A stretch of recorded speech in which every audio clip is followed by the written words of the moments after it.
Qımız sadəcə içki deyil, minillərin yaddaşından gələn mədəniyyət, köçərilərin həyat tərzinin simvoludur.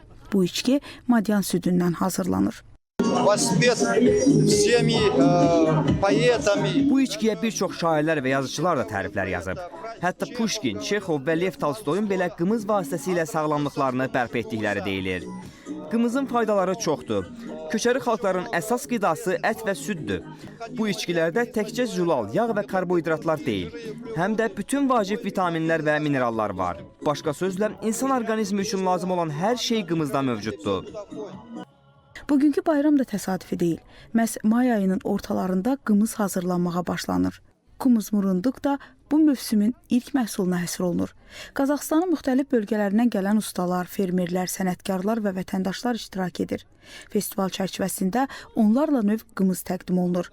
Bal, bitki ekstraktı və meyvələrlə zənginləşdirilmiş versiyaları da var. Qımız içmək üçün xüsusi qablar, əl işi sabalar və suvenirlər nümayiş olunur.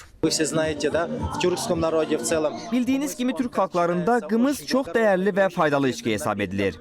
Bizim məqsədimiz odur ki, xalq bu içki haqqında daha çox məlumatlı olsun.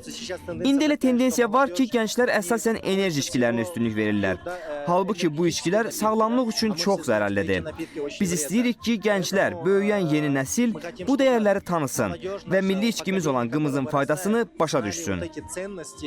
Bayramın əhval-ruhiyyəsini milli musiqi qrupları, dombra və qopuz ifaları, at yarışları və güləş turnirləri daha da canlandırır. Festivalın qonaqları arasında türk dilli ölkələrin mədəniyyət nümayəndələri, səfirləri də var. Bu bayram sadəcə qımızın deyil, türk xalqlarının ortaq mədəni irsinin, birliyinin və qardaşlığının təntənəsidir. Rövşən İlyasov, Günel Habil qızı, Azərbaycan televiziyasının Mərkəzi Asiya bürosu, Qazaxıstan, Astana.